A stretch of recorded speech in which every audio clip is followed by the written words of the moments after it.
The movie opens with our protagonist, Elliot Richards, who lives in San Francisco with a mundane job at an IT company. Despite his best efforts to fit in, he's often ignored by his colleagues and has no friends. One morning, Elliot excitedly approaches a few of his coworkers and invites them to hang out that evening, but they all make up excuses and refuse his offer. That evening, Elliot arrives at a bar alone, only to be shocked to see his colleagues hanging out there despite their claims of being busy. They try to hide from him, but he doesn't catch the hint and joins them anyway. Not long after, a beautiful woman named Allison Gardner, who also works at their company, shows up. Elliot clearly has a huge crush on her and starts talking about her likes and dislikes, which his colleagues find weird. They then urge Elliot to approach her, so the naive man also agrees and approaches Allison to introduce himself. He explains that they work at the same company and once spoke in the elevator, but she clearly doesn't recognize him. After an awkward silence, she quickly leaves, while Elliot's coworkers laugh at his misery. As Elliot watches Allison leave, he mutters to himself that he'd give anything in the world to be with her. Just then, a billiard ball rolls toward him, and as he picks it up, an attractive woman in a red dress gestures for him to come closer. Elliot nervously approaches her and she tells him that she heard his wish, which leaves him shocked because they were standing very far apart. Next, the woman takes him outside and suddenly begins kissing him, but Elliot quickly stops her. He thinks she's a prostitute and firmly tells her he's not interested in that kind of thing. But to his shock, the woman calmly reveals that she is the devil and offers to change his life in exchange for making a simple decision. Elliot doesn't believe her, and when she hands him her business card, he finds it completely ridiculous. Elliot tries to leave, but the woman mysteriously appears in his path, now dressed completely differently. She then begins recounting the details of Elliot's miserable life to prove that she's the real deal. Hearing his own sad description, Elliot starts to tear up, so she asks him to make a wish that she'll fulfill. Elliot says he wants a Big Mac and a Coke, and the woman says, "Done." Moments later, a bus pulls up, and they ride to the nearest McDonald's to place their order. Elliot is disappointed that he has to pay for the food himself, but she simply tells him that nothing in life is free. The woman then offers Elliot a ride in her Lamborghini, and they soon arrive at a nightclub that she owns. There, he is stunned when the crowd treats him like a celebrity, and girls fight with each other to flirt with him. A waitress even brings him cookies, just like the ones his grandmother used to make, which fills him with happiness and nostalgia. Next, the woman takes Elliot to her office, where he remains skeptical of her claims.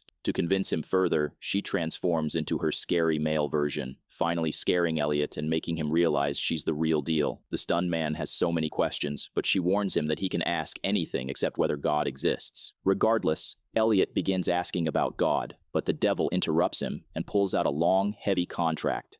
She offers him a deal. She will grant him 7 wishes, but after fulfilling them all, she will claim his soul. Elliot immediately refuses, even though he doesn't fully understand what a soul really is. To manipulate him, the devil shows him a video of himself and Allison in love and happy, which makes him emotional. She claims she can make this a reality, so Elliot finally agrees to sell his soul and signs the contract without even reading it. Afterward, the devil gives him a pager and explains that if anything goes wrong, he can dial 666 to reach her immediately. Elliot then makes his first wish, to be rich, powerful, and married to Allison. In the next scene, Elliot wakes up in a luxurious villa, with Allison sleeping next to him, which fills him with joy. He goes downstairs, where servants bring him breakfast, and he realizes he can now speak Spanish. The man is overjoyed with his new life, and he heads to the stables to check on the horses. However, he soon notices Allison getting cozy with her English tutor, Raoul, which enrages him. His employees inform him that they've been having an affair for some time, and in a fit of anger, he tears off his own mustache. Next, Elliot rushes to confront Allison and discovers that in 6 months of English lessons, she has only learned a single phrase.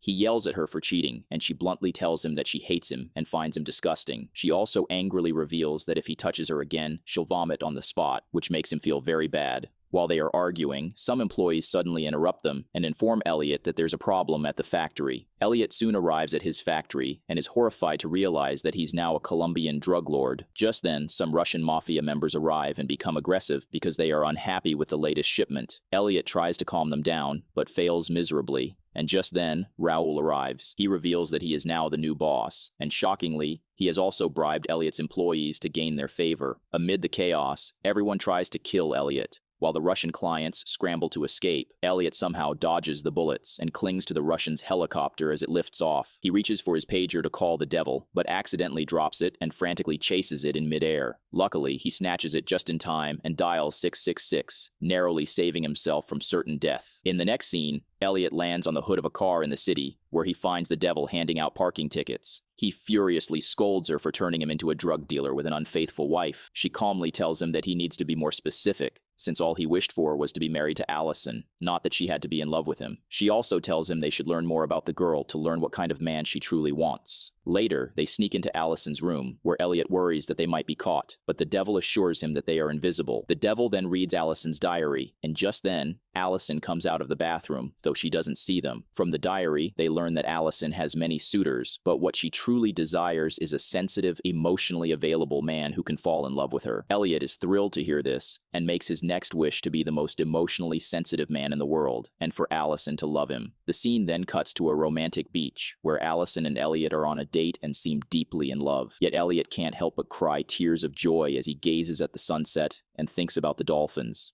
Though they've only been together for 2 weeks, he tells her he loves her, which strikes her as a bit odd. She tries to say something, but Elliot keeps crying and seizes the moment to sing a song he wrote for her. Afterward, the couple is approached by some thugs who begin bothering Elliot. He calmly suggests that they leave and not interrupt their time together, but the thugs don't care and hurl insulting remarks. Then, one of the thugs invites Allison to his place for a beer, to which she surprisingly agrees. This breaks Elliot's heart, and he cries while begging her not to leave him. She then admits that, although she loves him, she's tired of him being so emotional and crying all the time. She claims she just wants a tough guy who will take her for granted and only pretend to be interested so he can sleep with her. With this, Allison leaves with the thugs, while a tearful Elliot dials 666 on his pager and soon finds himself at a fountain. He spots the devil and begins scolding and cursing her for always sabotaging his wishes. Unexpectedly, she starts crying, lamenting that no one appreciates her efforts, even though all she's doing is trying to help people. Elliot apologizes and ends up comforting her, only to realize that she was just messing with him and pretending to be sad. Elliot now realizes that women like tough bad boys, so he makes another wish: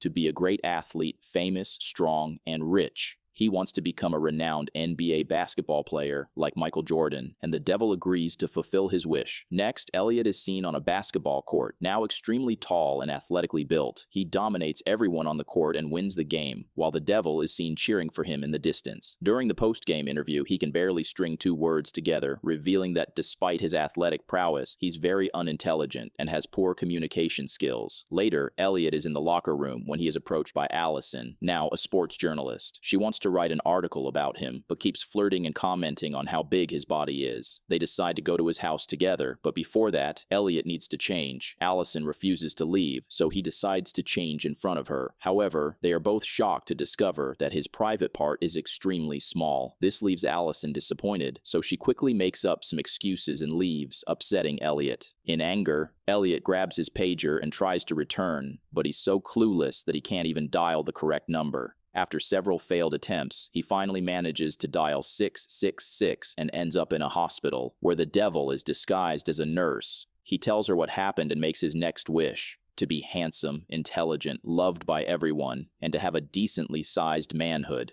Seconds later, we see Elliot at a lavish dinner party where everyone admires him for the books he has written. He is extremely smart and attractive, and he continues to impress the guests with his charm. At one point, Allison approaches him to introduce herself and expresses admiration for his work. They have a pleasant conversation, and he captivates her with beautiful and poetic speeches. Afterward, the two arrive at his luxurious home and head to his bedroom to make love, but to their shock, they find Elliot's fiancée, who is actually a man, lying in bed. He accuses Elliot of cheating, but the latter insists that he's not gay and tells Allison it's a mistake. To prove it, he passionately kisses Allison, only to realize that he feels nothing for her and that he is indeed gay. Heartbroken, he sends her away and is frustrated that the devil has played with him again. He then dials 666 and arrives in the middle of a classroom, where the devil is now the teacher. Next, Elliot realizes he's tired of chasing after Allison and decides he wants to do something meaningful for humanity and be an important figure in history.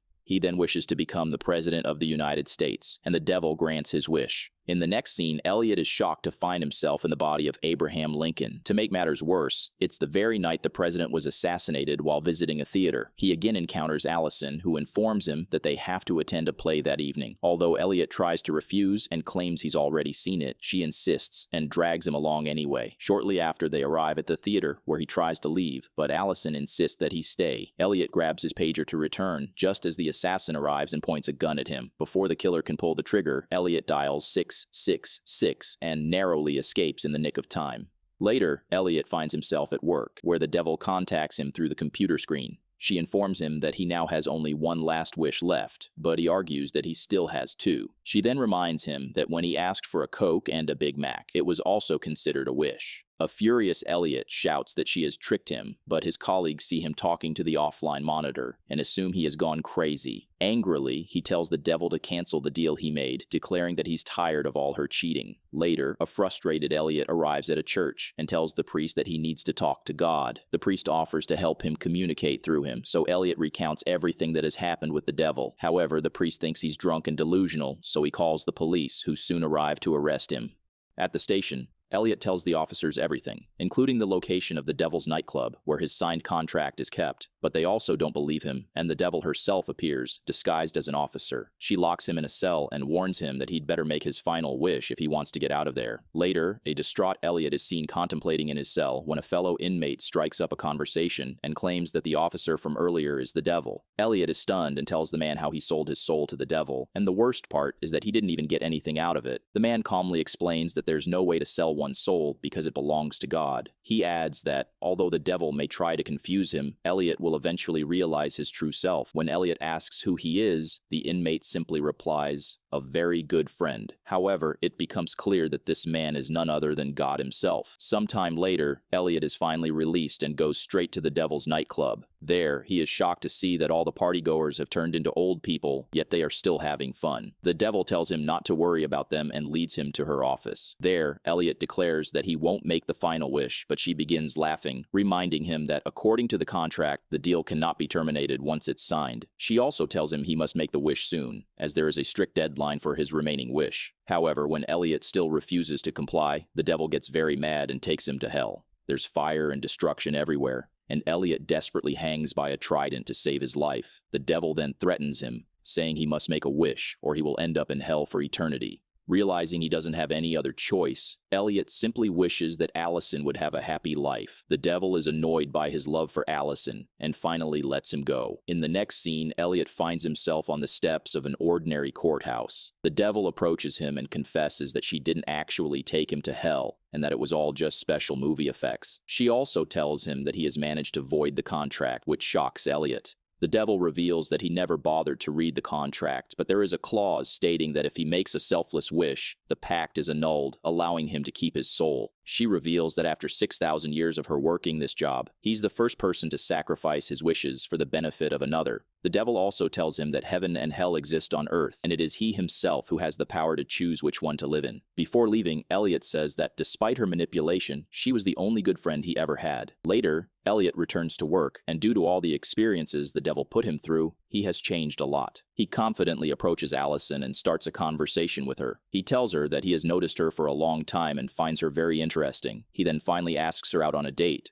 But although she's flattered, she refuses because she already has a boyfriend. Elliot is a bit disappointed but accepts her rejection gracefully and wishes her good luck. Later, Elliot arrives at his office, where one of his co-workers is dared by others to harass him for $10. The co-worker agrees and approaches Elliot while mocking his mannerisms and tone. But our hero aggressively grabs him by the shirt and threatens him not to mess with him again, which finally terrifies all of his co-workers. After work, Elliot heads home and notices a girl moving in next door, and to his shock, she looks exactly like Allison. She introduces herself as Nicole, who has just arrived from France, and Elliot is instantly captivated by her. He helps her carry her belongings and casually asks if she has a sister, to which she responds, "No." In the final scene, some time has passed, and Elliot and Nicole have become a couple. They are seen walking hand in hand along a dock, while nearby the Devil and God are playing chess. God watches them approvingly, while the Devil takes advantage of his distraction to cheat. God catches her cheating but lets her finish her moves, and they both laugh together. Don't forget to like, comment, and subscribe,